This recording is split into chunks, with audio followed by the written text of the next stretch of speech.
અરવલ્લી જિલ્લાના બાયડ શહેરમાં આજે શહેરમાં આવેલી મામલતદાર કચેરીને બાયડથી આશરે 5 કિલોમીટર દૂર વાત્રક ખાતે ખસેડવાના તંત્રના નિર્ણય સામે સ્થાનિકોમાં ભારે રોષ વ્યાપી ગયો છે।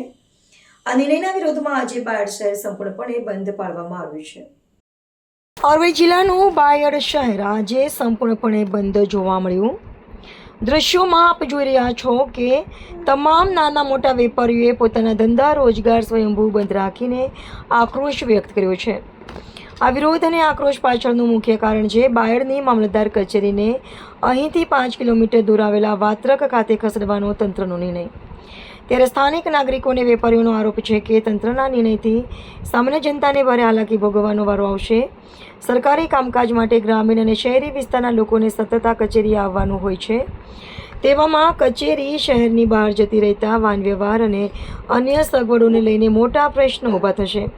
સ્થાનિકોનું સ્પષ્ટ કહેવું છે કે જો તંત્ર દ્વારા નિર્ણય પાછો ખેંચવામાં નહીં આવે અને મામલતદાર કચેરી બાયડ શહેરમાં જ રાખવામાં નહીં આવે તો આગામી દિવસોમાં આંદોલનને વધુ ઉગ્ર બનાવવામાં આવશે તેવી ચીમકી આપી। બાયડની અંદર મામલતદાર કચેરી વાત્રક ખાતે ખસેડવાની જે હિલચાલ થઈ રહી છે એની વિરુદ્ધમાં બાયડના પ્રબુદ્ધ નાગરિકો, વેપારીજનો અને સૌ યુવાન મિત્રો વડીલો મળીને સ્વયંભૂ બંધનું એલાન આપ્યું છે, જેને આજે બાયડે સંપૂર્ણ સમર્થન આપ્યું છે। અને બાયડથી મામલતદાર કચેરી વાત્રક ખાતે ખસેડવાથી બાયડની પ્રજાને 5 કિલોમીટરનો ધક્કો ખાવો પડશે।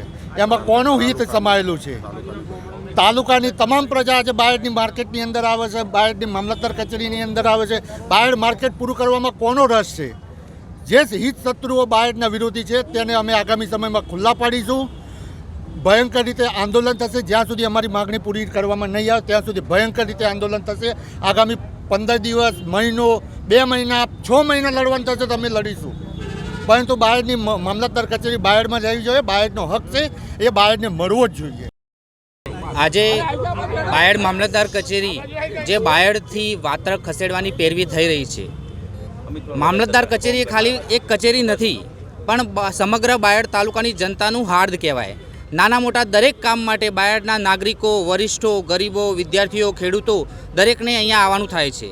અને અહીંયા અલગ અલગ કચેરીઓ જે નજીકમાં છે તેમ છતાં પણ આવો મનસ્વી નિર્ણય કોના માટે લેવામાં આવ્યો? કોના લાભાર્થે આ અહીંયાથી ત્યાં કચેરી ખસેડવામાં આવી છે?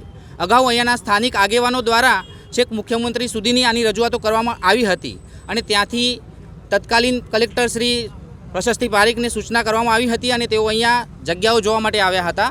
એમને બાયડ નગરની અંદરની જ 2-3 જગ્યાઓ બતાવવામાં આવી હતી કે જે આપણે મામલતદાર કચેરી માટે પૂરતી હતી, તેમ છતાં એમને આવો મનસ્વી નિર્ણય કેમ લેવો પડ્યો?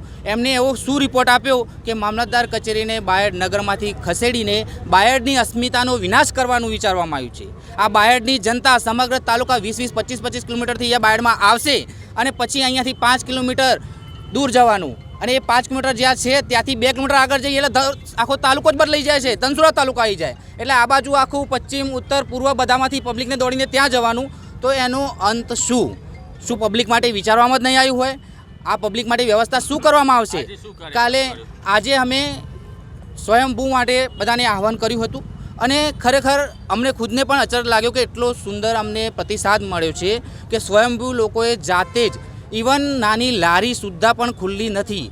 એના ઉપરથી જ દેખાઈ આવે છે કે પ્રજાને શું જોઈએ છે, પ્રજાનું કેટલું સમર્થન છે। આવનારા સમયમાં પણ અમે જ્યાં સુધી આ બાયડની જનતાની માગણા પૂરી કરવામાં નહીં આવે ત્યાં સુધી વિવિધ કાર્યક્રમો કરી અને છેલ્લે આ માગણી અમારી સંતોષવી જ પડશે અને નહીં સંતોષાય ત્યાં સુધી અમે જન આંદોલન કરતા રહીશું।